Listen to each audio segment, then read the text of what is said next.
Restez connectés à l'actu en Aunis avec Super U, commerçant autrement à Maran. Moment solennel pour le maire d'Anglier Didier Topin, les élus, le représentant de l'État, l'architecte et les quelques habitants conviés à la pose symbolique de la première pierre de la future mairie. Un projet de construction qui a été lancé en 2014 par le maire lui-même et son conseil municipal de l'époque, qui se sentaient déjà un peu à l'étroit dans leur mairie. Effectivement, c'est toujours un moment émouvant puisque, comme vous le dites, une construction de mairie, on n'en voit pas régulièrement. Une mairie, c'est fait pour durer dans le temps. C'est un lieu de rencontre. Et effectivement, c'est un projet qui a démarré dans les années 2014, ensuite qui a commencé à voir le jour dans les années 2017, et puis la concrétisation du lancement des travaux 2021. Donc on voit quand même, au total, on va arriver à presque 10 années entre la réflexion et puis la concrétisation de ce projet. Jusqu'à présent, on avait quand même des locaux très exigus. Je le disais lors de l'intervention avec le secrétaire général. Nos agents travaillaient dans des bureaux de 3-4 mètres carrés. Alors les élus, n'en parlons pas parce qu'ils n'avaient pas de place. On a aussi un manque aussi de stockage pour tout ce qui est archivage. Donc aujourd'hui, 300 mètres carrés, c'est une bonne taille.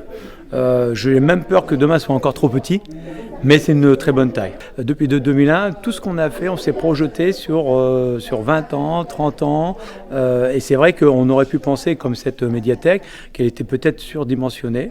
Mais on sait qu'aujourd'hui, elle est de bonne taille, et demain, peut-être qu'on va nous dire elle est peut-être trop petite.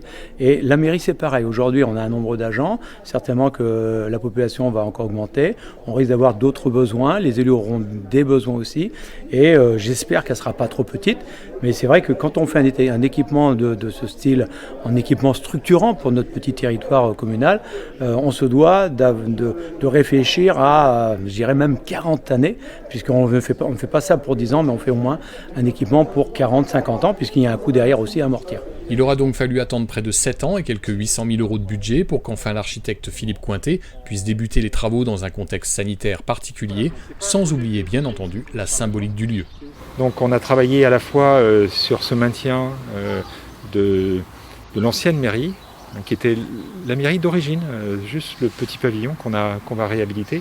Et du coup, on a installé cette salle de mariage, qui est la salle aussi, qui va être la salle du conseil, en articulation avec l'espace public, puisque la mairie va participer à Anglier, à finaliser l'espace de la place centrale, qui est la place du village, dans laquelle on retrouve l'église, dans laquelle il y a la salle polyvalente. Et il y a cette mairie. Et c'est une des composantes de cet ensemble. Et la salle des mariages, puisque je parlais tout à l'heure de symbole, devient l'articulation entre l'espace public et l'espace de la place. C'est-à-dire on va développer les façades de telle manière à inverser l'entrée qui était au préalable côté carrefour. On va faire cette entrée au niveau de la salle de telle manière à ce que on a traité un sol en travertin, donc en pierre, qui se prolonge dehors. Et ça veut dire que naturellement, l'ensemble des habitants doivent passer de l'extérieur vers l'intérieur et rentrer chez eux, puisque je parlais de l'espace de la République, c'est quand même l'espace qui appartient aux citoyens. Pour le secrétaire général de la préfecture, c'est aussi un événement, car on ne construit pas des mairies en Charente-Maritime tous les 4 matins. La création d'une mairie, vous avez raison monsieur, c'est quelque chose d'extrêmement symbolique. C'est dans une mairie que bat le cœur de la commune, c'est dans une mairie que les moments forts de la commune se construisent, les moments joyeux, les moments difficiles. C'est là que la vie de la commune se passe. Il est normal que l'État soit aux côtés des collectivités dans ces moments-là. Il est normal aussi que l'État s'engage aux côtés des hommes et des femmes qui, dans les communes, s'engagent eux-mêmes pour aider leurs concitoyens.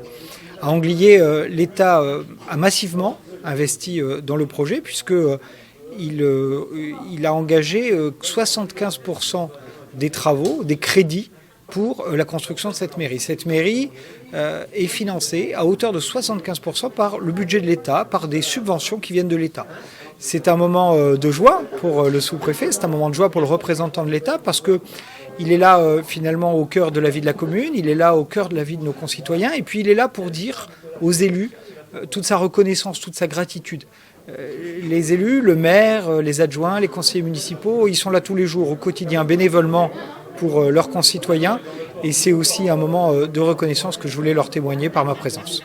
Rendez-vous donc en avril 2022, si tout va bien, pour le premier toast d'inauguration au sein même de la nouvelle construction.